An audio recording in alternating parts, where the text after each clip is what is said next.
First Kings chapter 11. King Solomon loved many foreign women in addition to Pharaoh's daughter. Moabite, Ammonite, Edomite, Sidonian, Hittite women from the nations about which the Lord had told the Israelites, "You must not intermarry with them, and they must not intermarry with you, because they will turn your hearts away to follow their gods." To these women Solomon was deeply attached in love. He had 700 wives who were princesses and 300 who were concubines, and they turned his heart away.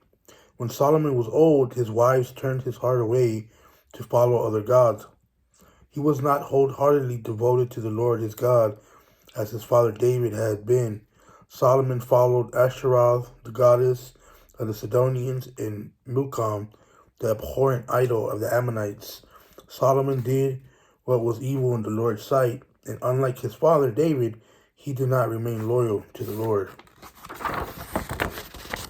At that time, Solomon built a high place for Chemosh, the abhorrent idol of Moab, and for Milcom, the abhorrent idol of the Ammonites, on the hill across from Jerusalem. He did the same for all his foreign wives who were burning incense and offering sacrifice to their gods. The Lord was angry with Solomon because his heart had turned away from the Lord, the God of Israel, who had appeared to him twice. He had commanded him about this so that he would not follow other gods, but Solomon did not do what the Lord had commanded. Then the Lord said to Solomon, "Since you have done this and did not keep my covenant and my statutes, which I commanded you, I will tear the kingdom away from you and give it to your servant. However, I will not do it during your lifetime for the sake of your father David. I will tear it out of your son's hand, yet I will not tear the entire kingdom away from him. I will give one tribe to your son for the sake of my servant David and for the sake of Jerusalem that I chose."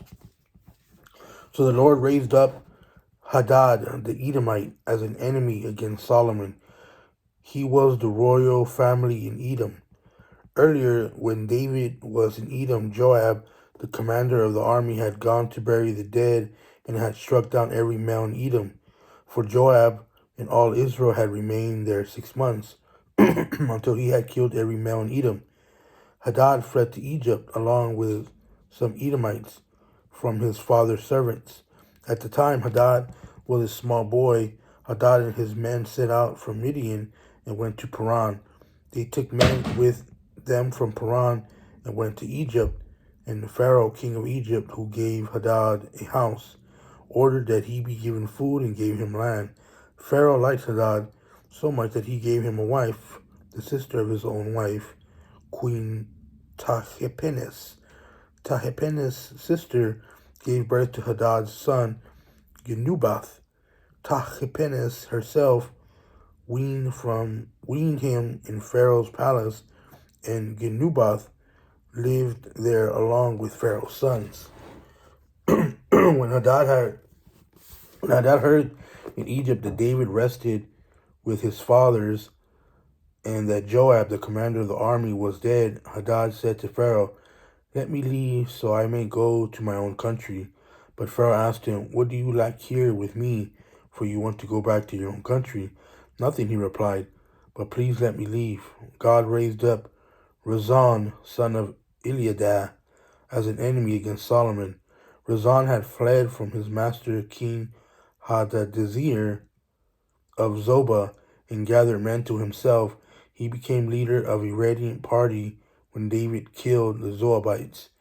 He went to Damascus, lived there, and became king in Damascus. Rezon was Israel's enemy throughout Solomon's reign. Adding to the trouble Hadad had caused, he reigned over Aram and Loth, Israel.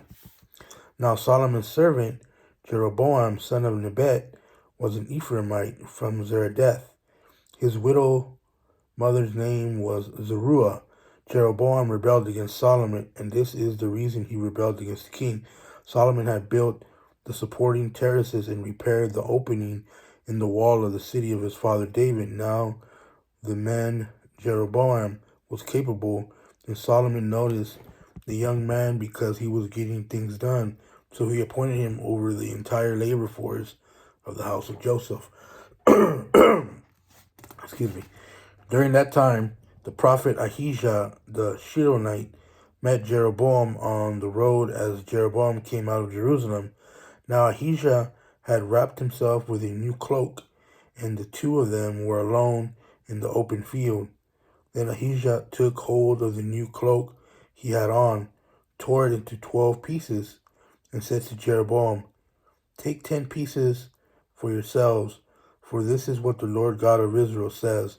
I am about to tear the kingdom out of Solomon's hand. I will give you 10 tribes, but one tribe will remain for the sake of my servant David and for the sake of Jerusalem, the city I chose out of all the tribes of Israel. For they have abandoned me. They have bowed down to Ashtaroth, the goddess of the Sidonians, to Chemosh, the god of Moab, and to Milcom, the god of the Ammonites. They have not walked in my ways to do what is right in my sight, and to carry out my statutes, my judgment, as his father David did. However, I will not take the whole kingdom from him, but will let him be ruler all days of his life for the sake of my servant David, whom I chose and whom kept my commandments and my statutes. I will take 10 tribes of the kingdom from his son and give them to you.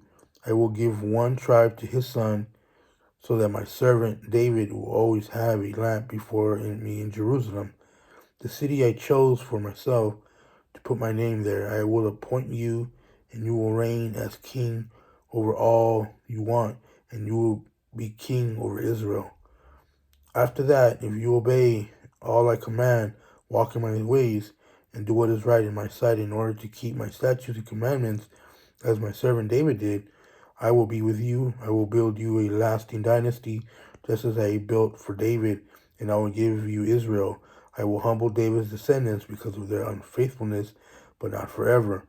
Therefore Solomon tried to kill Jeroboam, but he fled to Egypt. So King Shishka of Egypt, where he remained until Solomon's death. The rest of the events of Solomon's reign, along with all his accomplishments and his wisdom, are written in the book of Solomon's events.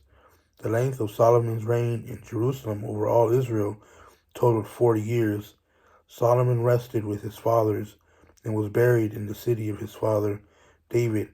His son Rehoboam became king in his place.